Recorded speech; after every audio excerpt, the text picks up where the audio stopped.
CPI ML Mass Line ప్రజాపంత జాతీయ నాయకులు రాష్ట్ర సెక్రటేరియట్ సభ్యులు కామ్రేడ్ రాయల చంద్రశేఖర్కు గురువారం బోధన్ పట్టణంలో CPI ML Mass Line ప్రజాపంత Bodhan party ఆధ్వర్యంలో వారి చిత్రపటానికి పూలమాల వేసి ఘనంగా నివాళులర్పించడం జరిగింది. వారి మృతికి చింతిస్తూ ఒక నిమిషం మౌనం పాటించడం జరిగింది. ఈ సందర్భంగా బోధన్ డివిజన్ సహాయ కార్యదర్శి బి మల్లేష్ మాట్లాడుతూ రాయల చంద్రశేఖర్ బుధవారం 2 రోజులు జరిగిన రాష్ట్ర కమిటీ సమావేశానికి హాజరై ఇంటికి వెళ్తున్న సమయంలో ప్రమాదవశాత్తు రైలు కింద పడి దుర్మరణం చెందారని, ఆయన మరణం పార్టీకి ఎంతో తీరని లోటని తెలిపారు. ఈ కార్యక్రమంలో అఖిల భారత ప్రగతిశీల రైతు సంఘం బోధన్ మండల అధ్యక్ష కార్యదర్శులు పడాల శంకర్, సుల్తాన్ సాయిలు, ప్రగతిశీల మహిళా సంఘం పట్టణ అధ్యక్షురాలు బి నాగమణి, అరుణ, గంగమణి, లక్ష్మి, ప్రజా సంఘాల నాయకులు పాల్గొన్నారు.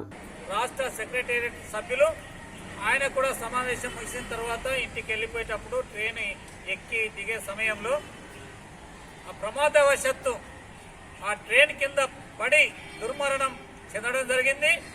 ఇది చాలా మన పార్టీకి తీరని లోటు.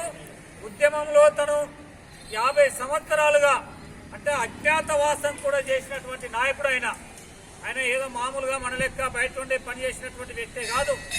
ఆయన పార్టీ అవసరాల రీత్యా మనమందరము ఒక నిమిషం మరిన్ని అప్డేట్స్ కోసం మా ఛానల్ని సబ్స్క్రైబ్ చేయండి.